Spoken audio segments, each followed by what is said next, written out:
ప్రభు అయిన యేసుక్రీస్తు నామమున కూడి వచ్చినటువంటి మీ అందరికీ నా హృదయపూర్వకమైన వందనాలు తెలియజేస్తూ ఉన్నాను. మరొకసారి రాత్రి చాలామంది రాలేదు, వారందరికీ విష్ హ్యాపీ న్యూ ఇయర్. మరి సంతోషంగా ఉన్న వారంతా కూడా హల్లెలూయా చెప్పాలి.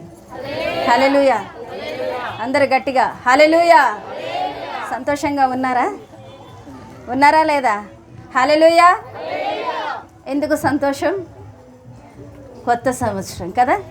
కొత్త సంవత్సరము మరి అందరికీ సంతోషకరమైనటువంటి దినం. ఈ దినమంతా కూడా రాత్రి మనం చాలాసేపు గడిపాం కదా.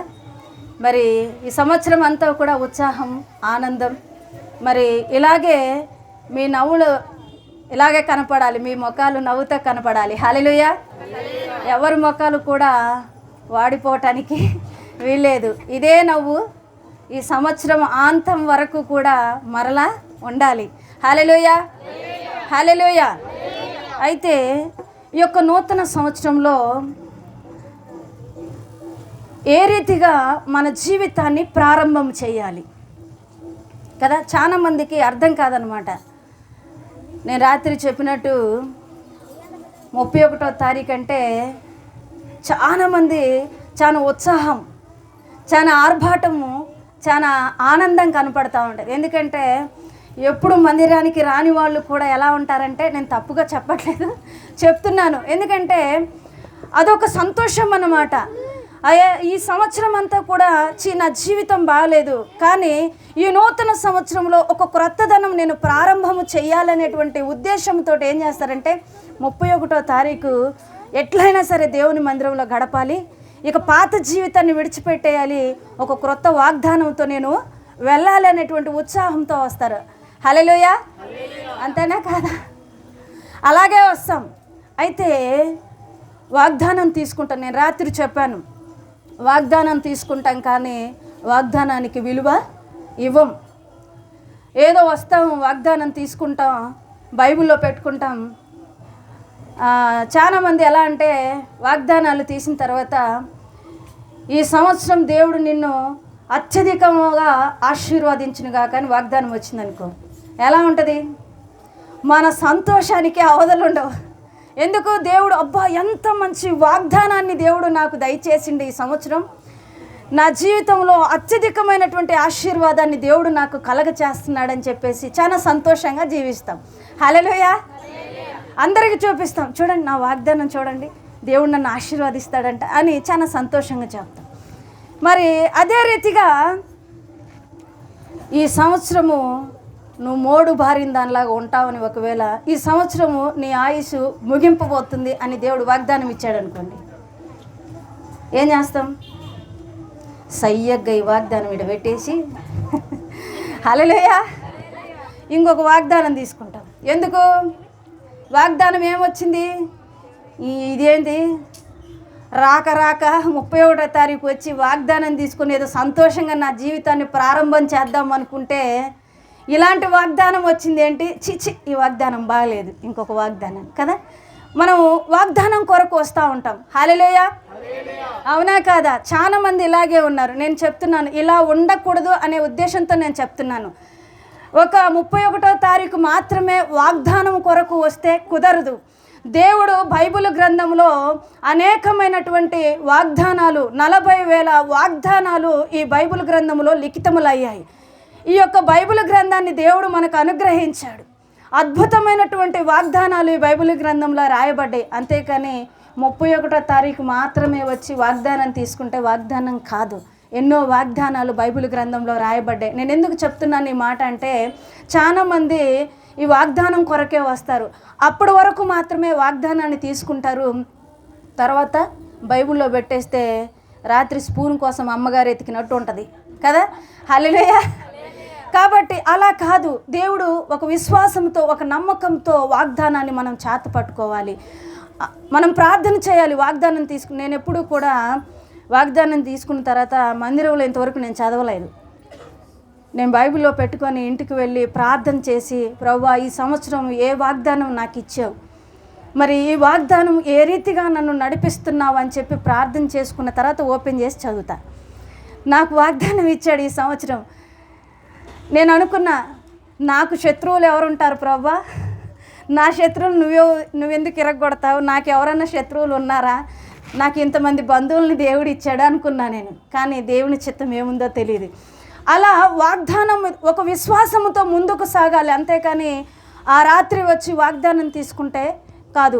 అది నీకు ఆశీర్వాదకరంగా దేవుడు వాగ్దానం ఇస్తే నీకు సంతోషం, లేకపోతే హెచ్చరిక చేసి వాగ్దానం ఇచ్చాడు అనుకోండి, మనకు సంతోషము ఉండదు. కాబట్టి దేవుడిచ్చే వాగ్దానము హెచ్చరిక కూడా ఉంటుంది, నీవు ఆశీర్వాదింపబడటానికి ఉంటుంది. ఒకవేళ నీకు జరగబోతున్నటువంటి సంగతిని ముందుగానే దేవుడు వాగ్దానం ద్వారా నీతో మాట్లాడతాడు. విశ్వాసముతో వాగ్దానాన్ని మనము తీసుకోవాలి. ఇక్కడ చేయబెడితే ఏదో ఒక వాగ్దానం వస్తుంది. ఎందుకంటే 200 ప్రామిస్ కార్డ్స్ పాస్టర్ గారు కష్టపడి చేయించారు, ఏదో ఒక వాగ్దానం వస్తుంది. కానీ అలా కాదు, ప్రార్థన పూర్వకంగా ఉపవాసంతోటి కన్నిటితోటి ఈ వాగ్దానాన్ని మనం తీసుకోవాలి. చాలామంది వెల వెచ్చించి తీసుకోరు. నేను నిజంగా చెప్తున్నాను, మనం వెల వెచ్చించి వాగ్దానాన్ని తీసుకోవాలి. రాత్రి ప్రశస్త పిల్లలు కూడా ఉపవాసంతో వచ్చారు. నాకు చాలా సంతోషం అనిపించింది. ఎలా పడితే అలా వాగ్దానం తీసుకుంటే ఆ వాగ్దానం నీ జీవితంలో ఎంత మాత్రమును కూడా నెరవేర్చబడదు. ఈ సంవత్సరము నువ్వు వాగ్దానం తీసుకున్నావు, నూతన సంవత్సరంలోనికి నూతనమైనటువంటి వాగ్దానముతో నువ్వు ప్రారంభం చేస్తూ ఉన్నావు. మొట్టమొదటి ఆరాధన మనకి ఈ దినం, మొట్టమొదటి వారము, మరి మొదటి సంవత్సరము మొదటి దినాన మనం ఆరాధన చేసుకుంటున్నాం ప్రభు యొక్క సన్నిధానంలో.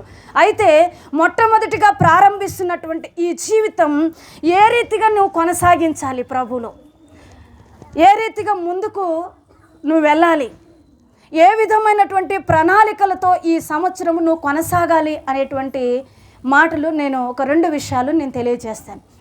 మొట్టమొదటిగా ఏ విధంగా మనం ముందుకు సాగాలి, దేనితో మనం ప్రారంభము చేయాలి, నీ జీవితం ఈ సంవత్సరం దేనితో మొదలవ్వాలి, ఎలా సిద్ధపరచుకొని నువ్వు ముందుకు కొనసాగాలి అనేటువంటి విషయాన్ని నేను తెలియజేస్తాను. హల్లెలూయా.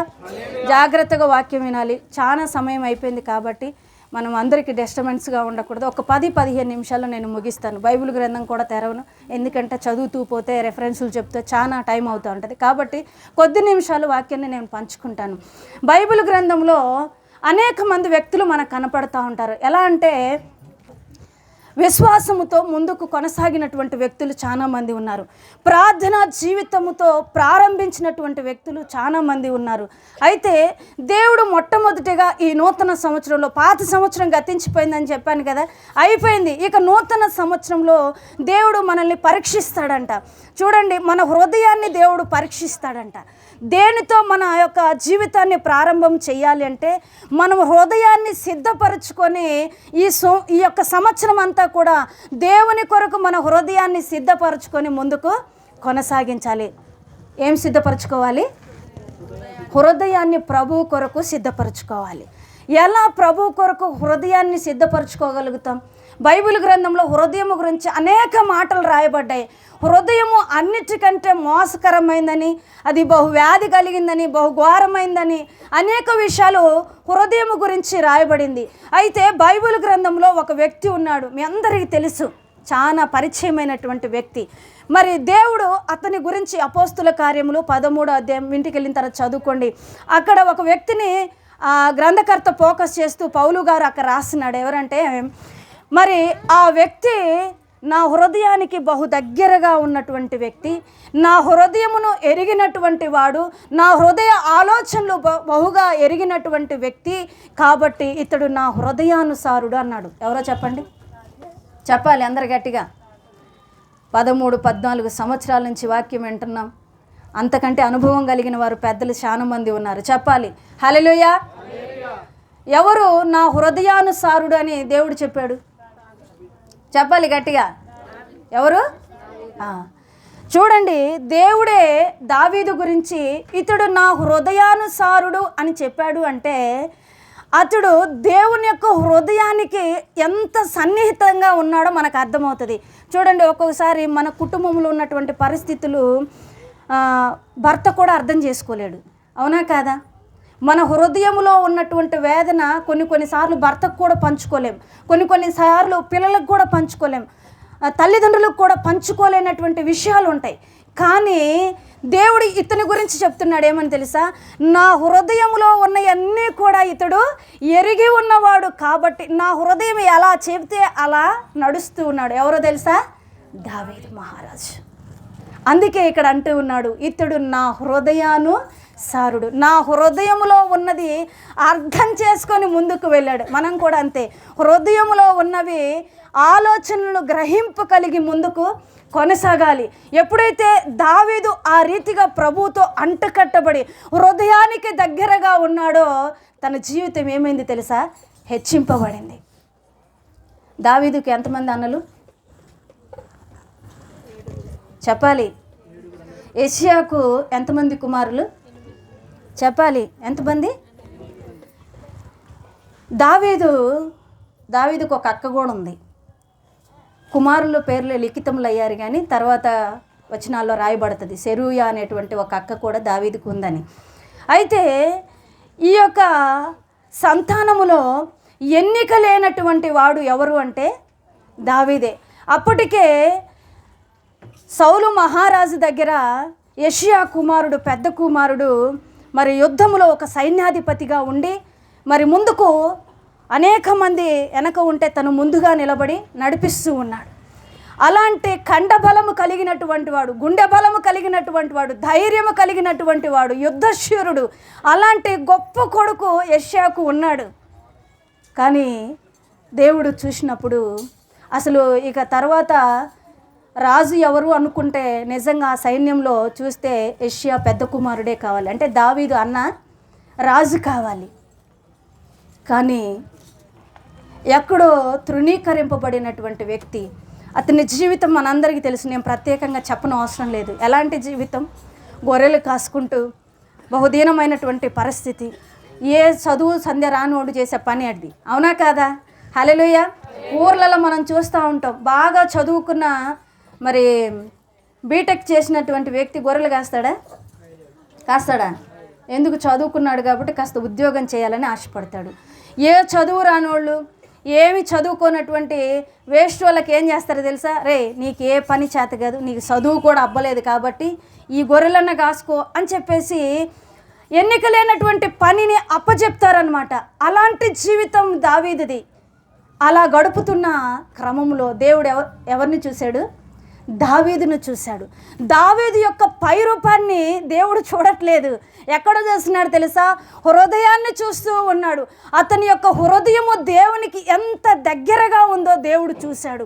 ఏ రీతిగా ప్రభువుతో తన జీవితం గడుపుతూ ఉన్నాడో దేవుడు చూశాడు. కనుకనే దావీదును, ఎక్కడో ఉన్నటువంటి దావీదును శారీర ఆకృతి చూసినా కూడా ఎలాంటి కండబలము లేనటువంటి వాడు. అందుకే కదా గొల్యాతు వచ్చినప్పుడు మరి దావీదు మహారాజు యుద్ధానికి వెళ్ళినప్పుడు గొల్యాతు ఏమంటాడు? నీ కంటికి నేను ఒక కుక్కలాగా కనపడుతున్నానా, ఏమనుకుంటున్నావు అంటే దావీదును చూస్తే చిన్నవాడు. కండబలం ఉందంటే లేదు. మనమైతే ఏం చూస్తాం? నిజంగా చెప్పండి, మనమైతే ఏం చూస్తాం? పై రూపాన్ని చూస్తాం. అబ్బా ఎంత మంచోళ్ళండి, ఎంత చెడ్డోళ్ళండి, పై రూపాన్ని చూసే చెప్తాం మనమైతే. కానీ దేవుడు హృదయ ఆంతర్యమును ఎరిగినటువంటి వాడు కాబట్టి అందుకే ఈ సంవత్సరము నువ్వు ఎలా ప్రారంభము చేయాలో తెలుసా? నీ హృదయాన్ని ప్రభువుకి ఇచ్చి నీ జీవితాన్ని ప్రారంభము చేయాలి. దావీదు మహారాజు కూడా ఏం చేశాడంటే తన హృదయాన్ని దేవునికి ఇచ్చాడు. హృదయము దేవుని యొక్క హృదయానికి దగ్గరగా ఉంది. ఆలోచనలు దేవుని యొక్క ఆలోచన ప్రకారముగా ముందుకు కొనసాగుతూ ఉన్నాడు. చిన్నవాడే, తృణీకరింపబడిన వాడే, ఎన్నిక లేనివాడే, కానీ హృదయం ఎవరికి ఇచ్చాడు? హల్లెలూయా. ఈరోజు మన హృదయాన్ని ఎవరికి ఇవ్వాలి? ఇస్తున్నారా? అందరూ చెప్తారు. ఒక పాట పిల్లలు కూడా పాడుతూ ఉంటారు, హృదయం ఎక్కడుంది కదా, మీ అందరికీ తెలుసు పాటలు. ఉందా లేదా? ఎక్కడ ఉంటుంది హృదయం? ఎక్కడ ఉంటుందండి కదా? దేవునికి నీ హృదయం ఇవ్వాలి. దావీదు మహారాజు తన హృదయాన్ని దేవునికి అప్పచెప్పాడు. ఆ హృదయంలో అంతా కూడా ఎవరున్నారంట? దేవుని తప్పితే ఇంకొకరు లేరు. ఎప్పుడూ కూడా ఆ గొర్రెలు కాసుకుంటూ కూడా, ఆ గొర్రెలను మేపుతూ కూడా ఆయన ఏం చేస్తూ ఉన్నాడంట? తన సొంతంగా వీణ తయారు చేసుకొని దేవుణ్ణి మహిమపరుస్తూ ఉన్నాడంట. కీర్తనలతోటి ఆయన్ను పొగుడుతూ ఆరాధన చేస్తూ ఆ గొర్రెలు కాసుకుంటూ ఉన్నాడంట. ఏ పని చేసినా కూడా దేవునికి ఇష్టకరంగానే చేశాడు, కానీ ఆయాసకరంగా చేయలేదు. అందుకే అంత గొల్యాతును చూసినా కూడా దావీదుకు దేవుని ఎదుట గొల్యాతు చాలా చిన్నవాడిగా కనపడ్డాడు. మనం కూడా మన హృదయాన్ని దేవునికి ఇస్తే అది ఎంత పెద్ద భారమైనా కూడా దేవునికి అప్పచెప్తే అది ఎంత చిన్నదే, చాలా చిన్నదే. అతడు దేవునికి తన హృదయాన్ని అప్పచెప్పాడు. అందుకే ఉన్నతమైనటువంటి శిఖరాలను ఎందుకున్నాడు కదా. నిజంగా ఒక గొర్రెలు కాసుకునేటువంటి వ్యక్తి, సహజంగా మనం ఆలోచన చేయండి, చదువు రానటువంటి వ్యక్తి, ఒక గొర్రెలు కాసుకునేటువంటి ఒక వ్యక్తి మహారాజుగా మారుతాడని ఎవరైనా ఊహించగలరా? ఇప్పుడు మనమే ఉన్నామండి, ఎవరు చదువు లేనటువంటి ఒక వ్యక్తి కలెక్టర్ అవుతాడో లేకపోతే సీఎం అవుతాడంటే అది ఎంతవరకు సాధ్యం కదా. ఊహకు అందనటువంటి కార్యం, ఎవరూ కూడా ఊహించని రీతిగా దావీదు యొక్క జీవితం మార్చబడింది. అందుకే ఇంతమంది సంతానం తీసుకొచ్చిన తర్వాత ఇంకెవరన్నా ఉన్నారా నీకు కుమారులు అంటే, అయ్యా ఉన్నాడయ్యా ఒకడు వేస్టోడు కదా. మనం కూడా చెప్తూ ఉంటాం, పై రూపాన్ని చూసి వేస్టోళ్ళనో లేకపోతే పనికిమాలిన వాళ్ళనో లేకపోతే ఇంకా ఇంకోటి సంబోధిస్తూ చెప్తూ ఉంటాం. దావీదును కూడా తన తండ్రి అలాగే చెప్పాడు, ఉన్నాడయ్యా ఒకడు, ఎందుకు బనికిరాని ఒకడు ఉన్నాడు, అదిగో గొర్రెలు కాసుకుంటున్నాడంటే పిలిపించండి. దేవుడు దావీదు యొక్క హృదయాన్ని ఎరిగాడు. అందుకే దావీదుని తీసుకొచ్చి ఎక్కడికి వచ్చి పెట్టాడు. హల్లెలూయా. ఈరోజు మన హృదయాన్ని దేవునికి ఇస్తే మన స్థితి ఎక్కడ ఏ సింహాసనం చెప్పాలి? హల్లెలూయా. ఎక్కడ సింహాసనం? భూమి మీద కాదు, సింహాసనం ఎక్కడ? నీవు వస్తూ ఉంటే కూడా దేవుడు లేచి నిల్చుంటాడంట. దేవదూతలు నీకు స్వాగతం పలుకుతారంట. ఎంత గంభీరమైనటువంటి స్వాగతం కదా. ఎప్పుడో తెలుసా? నీ హృదయాన్ని ఎవరికి ఇవ్వాలి? నీ హృదయాన్ని ఎవరికి ఇవ్వాలి? మన హృదయాన్ని ఎవరికి ఇస్తాం? ఎక్కడికెక్కడికో అప్పు చెప్పేస్తూ ఉంటాం. బాడీ మాత్రం ఎక్కడ ఉంటుంది, హృదయం మాత్రం ఎక్కడో ఆలోచన. అబ్బా ఈరోజు పలావ్ వండుకుంటుంది, చికెన్ వండుకుంటుంది, కమ్మగా వాసన వచ్చినాయి, పాస్టర్ అమ్మగారేమో అయిపోయిపోతుండే కదా. మన హృదయం మన ఆలోచనలు ఎక్కడున్నాయి కదా. మా అమ్మ రాలేదే, మా నాయన రాలేదే, మా బంధువులు రాలేదే, ఎక్కడెక్కడో మన ఆలోచనలు ఉంటాయి. మన హృదయంలో యేసయ్య ఉండాలి. అందుకే ఇందాక నేను పాడినట్టుగా గుండె నిండా ఎవరు ఉండాలి? యేసయ్య నీ గుండెల్లో ఉంటే, నీ హృదయంలో ఉంటే నీ స్థితి బహు గొప్పది. హల్లెలూయా. దావీదు మహారాజు కూడా ప్రభువుకు అలా జీవించాడు. తన హృదయాన్ని దేవునికి అప్పచెప్పాడు. అందుకే దేవుడు ఇక్కడ చెప్తున్నాడు, ఇతడు నా హృదయానుసారుడు. మొట్టమొదటిగా దావీదు మహారాజు తన హృదయాన్ని దేవునికి ఇచ్చి తన జీవితాన్ని ప్రారంభం చేశాడు. మొట్టమొదటిగా ఆయన చేసిన పని అదే. రెండవ విషయం నేను చెప్పి ముగిస్తాను. రెండవ విషయం ఏం చేశాడంటే, ప్రార్థనతో తన జీవితాన్ని ప్రారంభం చేశాడు. ఎలా అంటే, ఆయన గొర్రెలు కాస్తూ ఉన్నా కూడా ప్రార్థన చేసేవాడంట. మరి ఆ గొర్రెలు కాస్తూ ఉన్నప్పుడు ఆ అడవులలో భయంకరమైనటువంటి క్రూర మృగాలు వచ్చేవటంట. అలా వస్తూ ఉన్నప్పుడు కూడా ప్రార్థన చేసుకుంటూ, అయ్యా నేను ఎలా జయించాలి, ఈ క్రూర మృగాలు నా యొక్క గొర్రెల మీదకి వస్తూ ఉన్నాయి, నా మీదకి వస్తూ ఉన్నాయి, నా జీవితం ఎలా, ఒకవేళ నేను ఇక్కడ చనిపోతాను ఎలా చేయాలి? ప్రార్థనతోటి ప్రతి మృగాన్ని కూడా చంపేశాడంట. సింహాలను సహితం ఏం చేశాడంట? చీల్చేశాడంట. హల్లెలూయా. ప్రార్థన ఎవరిని చీల్చింది? సింహాల నోళ్లను కూడా చీల్చేసేటువంటి శక్తిని దావీదు మహారాజుకి ఇచ్చాడు. ఎప్పుడో తెలుసా? ప్రార్థనతో తన జీవితాన్ని ప్రారంభిస్తూ ఉన్నాడు కాబట్టి.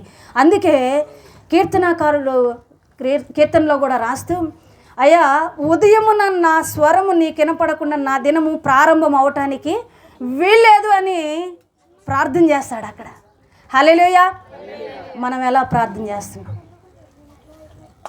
అతని ప్రార్థన సింహాల నోళ్లను చీల్చేసింది. ఎన్నిసార్లు ప్రార్థన చేసేవాడంట దావీదు మహారాజు? రోజుకి ఎన్నిసార్లు అంట?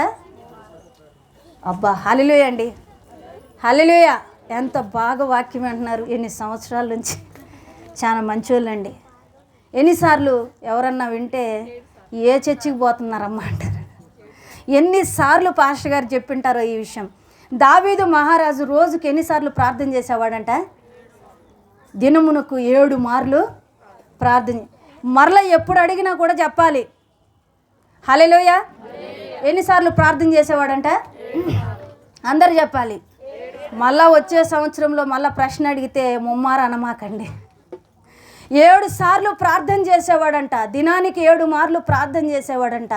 ఆయన ఎలా ఒక క్రమశిక్షణతో కూడినటువంటి ప్రార్థన జీవితం ఆయన జీవించాడు కాబట్టే దేవుడు తన స్థితిని ఏం చేశాడు? హెచ్చించాడు. అధికమైనటువంటి బలాన్ని ఇచ్చాడు. చూడటానికి కండబలం లేదు, ఏదో చూడటానికి 6 మూల జానడి ఎత్తు మనిషి కూడా కాదు, చాలా పుట్టిగా ఉంటాడు. మరి ఏ రీతి అయినటువంటి బలము లేకపోయినా కూడా ఆత్మీయమైనటువంటి బలం ఏంటిదో తెలుసా? ప్రార్థన. ఆ బలముతో ముందుకు సాగాడు. అందుకే సింహాలు ఎదురొచ్చినా కూడా ఎలా కనిపించినాయి అంట? చిన్నగా కనపడ్డాయంట. అతని ప్రార్థన సింహాల నోళ్ళను కూడా చీల్చేంతటువంటి బలాన్ని చేకూర్చింది. మరి మనం ప్రార్థన చేస్తే ఏమవ్వాలి? చెప్పాలి, మీరే చెప్పాలి. మనం ప్రార్థన చేసి ఏమవ్వాలి? అద్భుతాలను చెవి చూడాలి. హల్లెలూయా, హల్లెలూయా. బైబిల్ గ్రంథంలో చాలామంది భక్తులు ప్రార్థన చేశారు.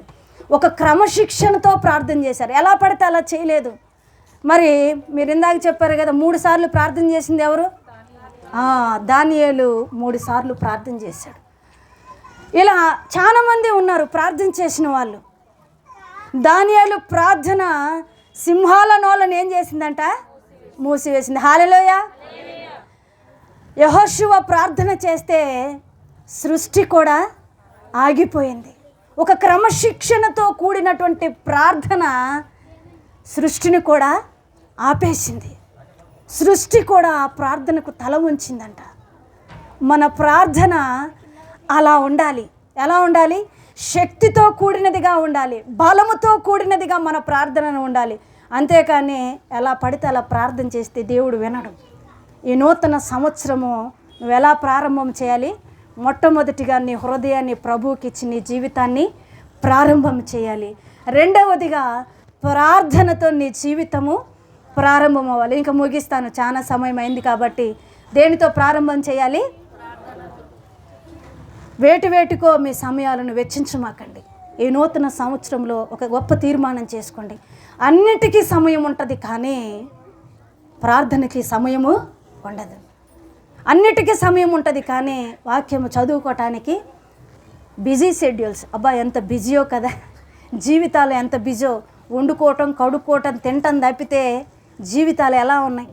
ప్రభువుకు కొంచెం కూడా సమయము ఇవ్వలేకపోతున్నాం. కనుక మీరు ప్రార్థనతో నీ జీవితం ఈ సంవత్సరం ప్రారంభం చేయి. అద్భుతమైనటువంటి విషయాలను నువ్వు చూడగలుగుతావు. వారు ఒక క్రమశిక్షణతో ప్రార్థన చేశారు, అందుకే విజయాలను చెవి చూడగలిగిన వారు. చూడటానికి సాధారణమైనటువంటి మనుషులే, కానీ వారి ప్రార్థన విజయాలను చేకూర్చింది. అద్భుతమైనటువంటి స్థితిలోనికి తీసుకెళ్ళిపోయింది. సృష్టి ఆగిపోయిందంటే మామూలు విషయమా? ఒక ప్రార్థన సృష్టిని ఆపేసిందంటే ఎంత విశ్వాసమో కదా, ఎంత భక్తి జీవితమో కదా. నేను ఒక చిన్న మాట చెప్పి ముగిస్తాను. ఒకవేళ నువ్వు ప్రార్థన చేస్తూ ఉన్నావు, మనం కూడా ప్రార్థనలు చేస్తూ ఉంటాం కదా. ఎలా ప్రార్థనలు చేస్తామంటే బయటికి కనపడాలని ప్రార్థనలు చేస్తూ ఉంటాం. మత్తయి సువార్త 5లో అక్కడ రాయబడి ఉంది మనం ఎలా ప్రార్థన చేయకూడదని. మనం కూడా ప్రార్థన చేస్తూ ఉంటాం. ఎలా అంటే బయటికి కనపడాలను, లేకపోతే అందుకే కదా ఒకరోజు 2 వ్యక్తులు దేవాలయం దగ్గరకు వచ్చి ప్రార్థన చేస్తున్నారు. అయ్యో అలా ఉన్నాడు చూడండి, వాళ్ళంటోనికి నేను కాదయ్యా, నేను చాలా నమ్మకమైనటువంటి వాడిని, చాలా భక్తిపరుణ్ణి, నేను ప్రతిరోజు మందిరంకి వచ్చేది నువ్వు చూస్తున్నా కదా, దేవుని ఎదుటి ఎంత అయ్యా నీకు ఎంత నమ్మకంగా నేను డబ్బులు ఇస్తున్నానో చూస్తున్నావు కదా అని ప్రార్థన చేశాడు. కానీ ఒక వ్యక్తి ప్రార్థన చేస్తున్నాడు, అయ్యా ఆకాశం వైపు కూడా కన్నులెత్తుటకు నాకు హృదయం చాలట్లేదయ్యా. మనం కూడా ప్రార్థన చేయాలి, తగ్గింపుతోటి ప్రార్థన చేయాలి, క్రమశిక్షణతో ప్రార్థన చేయాలి. ఎవరైతే తగ్గించుకొని ప్రార్థన చేస్తాడో వారి దగ్గరికి దేవుడు వచ్చి కూర్చుంటాడంట. నువ్వు ప్రార్థన చేస్తూ ఉన్నప్పుడు నీ పక్కన దేవుడు ఉండాలి. నువ్వు ప్రార్థన చేస్తున్నప్పుడు విజయాలను చెవి చూడాలి. అయితే ఒక వ్యక్తి ప్రార్థన చేస్తున్నాడంట. ఒకవేళ ప్రార్థన చేస్తున్నాం, ఏమని చేస్తాం? డిసెంబర్ వచ్చిందనుకో మన ప్రార్థన ఒకలాగా ఉంటుంది. న్యూ ఇయర్ వచ్చిందనుకో, తప్పుగా అనుకోమాకండి, ముగిస్తున్నాను, న్యూ ఇయర్ వచ్చిందనుకో ఇంకొకలాగా ప్రార్థన చేస్తాం కదా. పండగకు ఒక ప్రార్థన చేస్తాం. చాలామంది ఉన్నారు ఇలా, నిజంగా చెప్తున్నాను, చాలామంది ఇలా ఉన్నారు.